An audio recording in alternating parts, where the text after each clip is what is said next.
Alright guys, Murphs here. And today, by viewer request, I want to discuss the 7mm 08 Remington. I want to go over some of its history, as well as some of its technical data, turn that data into contextual data, and then do some cartridge comparison before this is all said and done.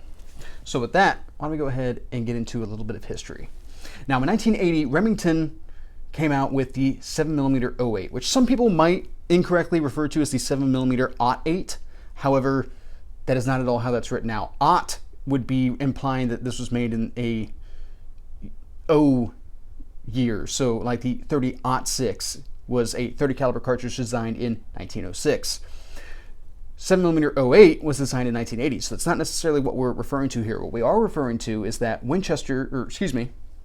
Remington took the 308 Winchester and necked it down to 7mm and claimed that they were the first ones to do this. However, that had existed as a wildcat option for quite some time. Now, for those of you who don't know, wildcat cartridges are cartridges that are not mainstream produced. There might be somebody out there making barrels, there might even be somebody out there making rifles for them, but the ammunition is not necessarily picked up by a major manufacturer. So already since 1956, wildcatters had been taking the then fairly new 308 Winchester and necking it down to 7mm. Now, you might ask, why somebody would do this. And we'll get into that once we get more into the contextual aspect of it. But one thing that I do want to identify early on is lighter recoil. Now, some people might sit here and go, what does lighter recoil have to do with anything? Either don't be a wimp or get a muzzle brake or something like that. However, having passive means of having lighter recoil do help to observe your impacts and all that kind of stuff. And that was important because this cartridge did become a long-range shooting cartridge as well as a metal silhouette shooting cartridge, which are precision-based activities. So somebody having the opportunity to be able to shoot something that first off doesn't wear on their body throughout the day, but then second off allows them to read their impacts so that they can make appropriate adjustments, you could see where this is maybe a little bit advantageous to them.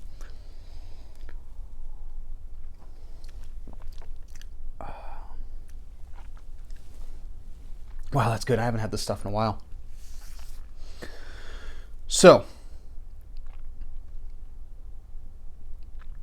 with that being the case, you would assume that the 7mm 08 obviously had this meteoric rise in popularity. However, it did not. Though rifles were produced, and there were a couple of loads that were produced for these rifles to go along with it, the 7mm 08 ran into what a lot of cartridges run into whenever they're introduced into the market, and that is trying to unseat already popular options. There is always a natural resistance to going to anything new, and even if somebody does have the opportunity to really make a case for why their option is better than what it is that you're already doing, when somebody has already invested into magazines, brass, ammunition, the firearm, all those types of things, it's very difficult to pull them away from it. They already know the system, platform, and the ballistic expectation, and they're already working around it. There's not a lot of drive to change unless you can really show something that's better. In more recent years, the 6.5 Creedmoor has actually done a really good job at that. But that is because of the popularity of precision rifle shooting matches, which do not yet exist at the time that the 7mm 08 came out. Not in the way that they do now, not the present format. So with that, the 7mm 08 has always kind of struggled to really find its niche in the market, even with it being a light recoiling and relatively accurate cartridge. Now, of course, I've discussed this in the past that I do not attribute accuracy to cartridges as much as I contribute it to an amalgamation of, you know, the shooter platform and the cartridge. But it does do its part lending to good shooting. We'll talk about that more in the contextual aspect of this.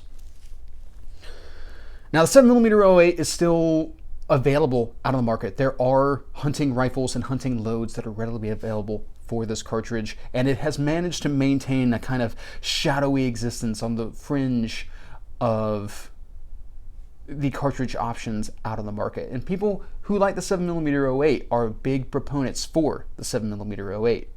I've met quite a few. My father's actually one. Alright guys, that pretty much covers the history portion of this. Why don't we go ahead and get into the technical data. First off, starting with a little bit of size comparison, because I do often forget to do this. On the left, we have the 308. In the middle, we have the 7mm 08. And on the right, we have the 7mm Mauser.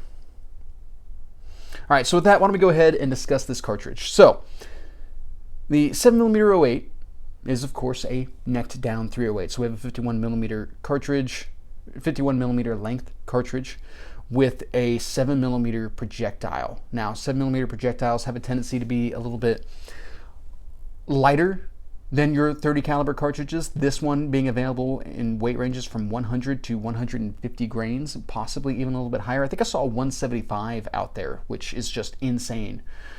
Insanely large for caliber.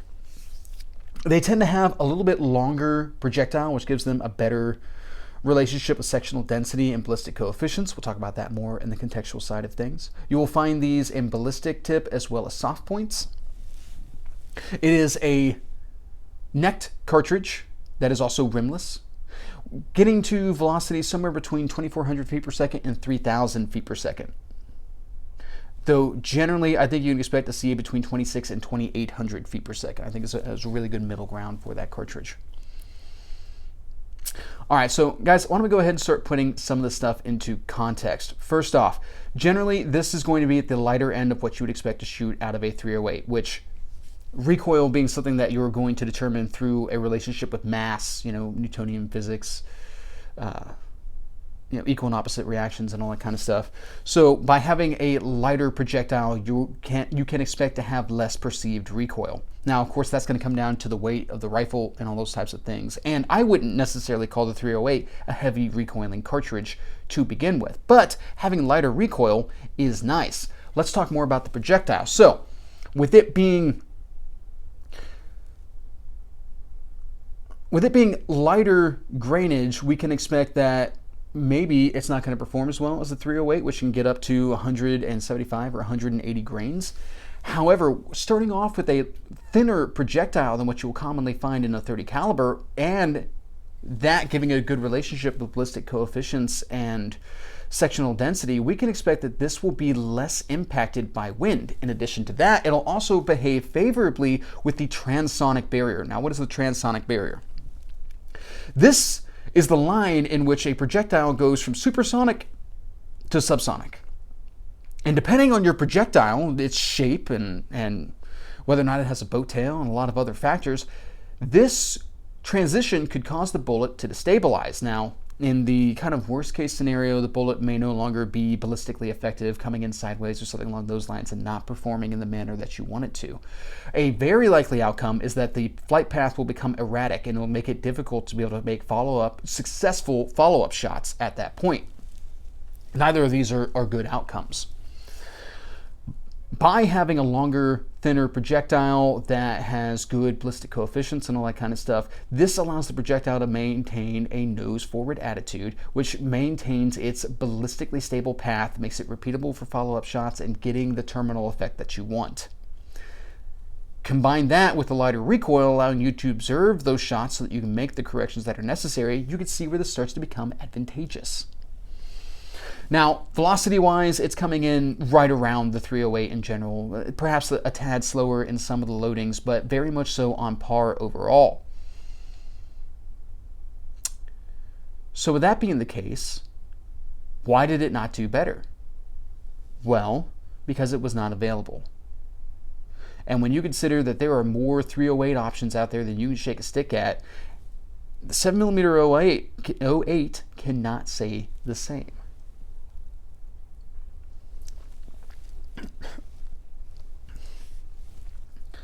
So from a contextual standpoint, we can see where the 7mm 08 challenges the 308. However, let's do some additional cartridge comparison here. What I actually want to compare this against, and what was requested by the viewer, was the 6.5 Creedmoor. Now this is interesting because 6.5mm bullets are also accredited as having good sectional density and ballistic coefficients because they are also a long, slender projectile. Now, they generally come in a little bit lighter, with topping out normally at 140, though you can get greater than that. That's not going to have, those larger than 140 grain projectiles are not going to have a lot of the same good characteristics that you're commonly going to see in the 6.5 Creedmoor. Now, this is a cartridge that is built from the ground up to be a long-range precision cartridge.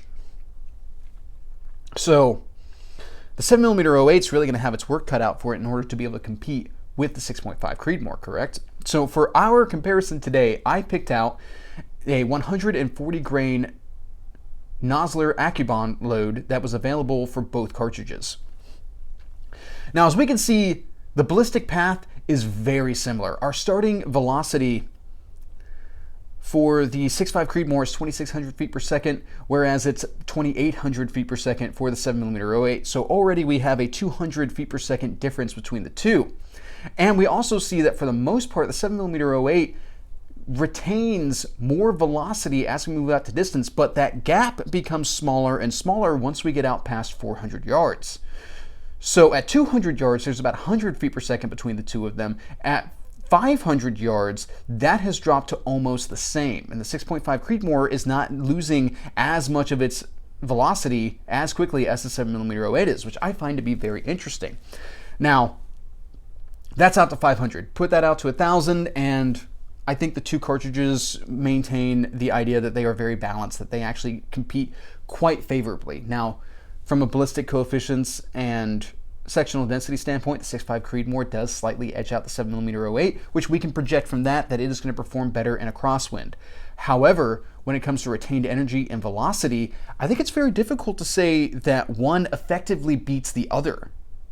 So with that being the case, which would you recommend? Honestly, in terms of ballistics in this data-driven portion of it, I think it's a wash. You can't make a wrong decision. But if you're talking about available ammunition and rifles to shoot them, the 6.5 Creedmoor 100% takes it. Now, if you introduce the hand loading side of this, a hand loader could most definitely tune either one of these cartridges. He would find a ready supply of brass, especially if he was fine with doing his own necking and all that kind of stuff. He could manufacture exactly what he's after in the 7mm 08, and that really changes this dynamic here. But if you're talking about shooting purely manufactured items, production type stuff, the 6.5 Creedmoor takes it all day long.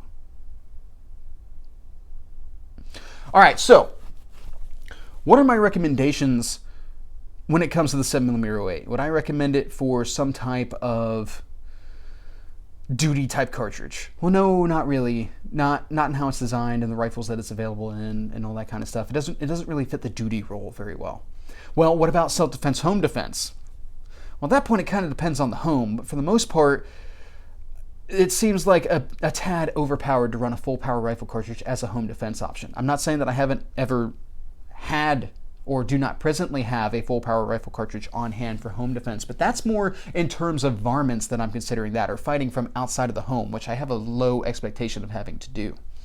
Now, for a farm or property type firearm, you want to take around, maybe take some pot shots at varmints and all that kind of stuff, I don't see why the 7mm 08 would be a poor choice for that. What about as a hunting cartridge? Absolutely. I would feel very comfortable hunting with the 7mm 08, anything that I would be willing to hunt with the 308 Winchester. So in that case, you could go all the way up to elk with that cartridge, possibly even moose, depending on how far it is that you're hunting. And even with elk, distance and load and all that kind of stuff are going to play a major factor in the ethics of hunting with that particular cartridge, which if you're interested in that topic, I have a separate video on that I'll put the link in the description. How about a competition cartridge?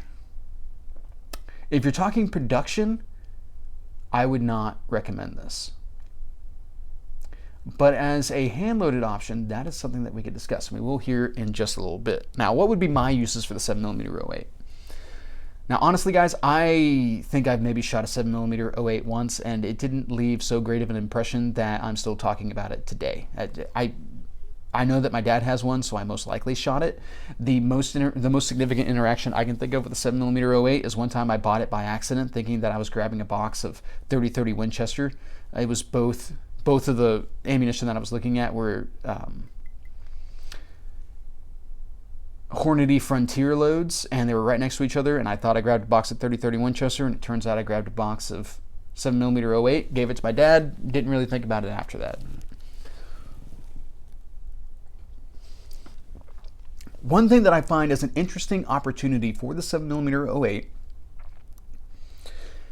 is to build a precision rifle with it. And this, I mean, we're talking about building everything, hand loading your own ammunition, as well as taking, say, a Remington 700 308 action, stripping off the stock, taking out the barrel, installing a 7mm 08, getting the headspace right and all that type of stuff, and then dropping it into some sort of chassis type system. And then hand loading for that rifle, getting some precision loads put together for the 7mm 08, and then taking it to PRS type competitions.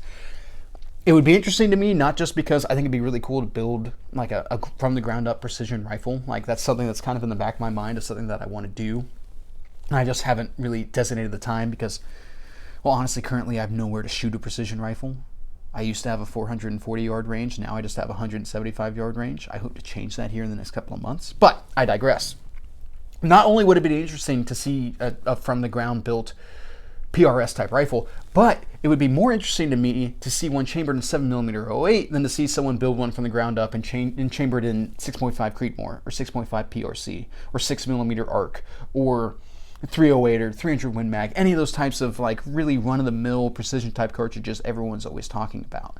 You would be a connoisseur at that point, in my opinion, to hand build a 7mm 08 and then put in the work to make it work. And I think the cartridge would lend itself really well to being competitive with other precision rifles if you could get a precision rifle in that loading. I think there's the rub. Now, would this entirely be a labor of love? Is it something that I think is necessarily going to pay off like super awesome long term for somebody? Well, no, it'd be a lot easier to go with some of the mainstream products. That's why they're mainstream to begin with. But I still think it'd be really neat. And if you have done that, I would love to hear about your build in the comments section. All right, guys. I think that pretty much covers my thoughts on this particular subject. I hope you guys found this interesting. And that's pretty much what I got. Have a good day.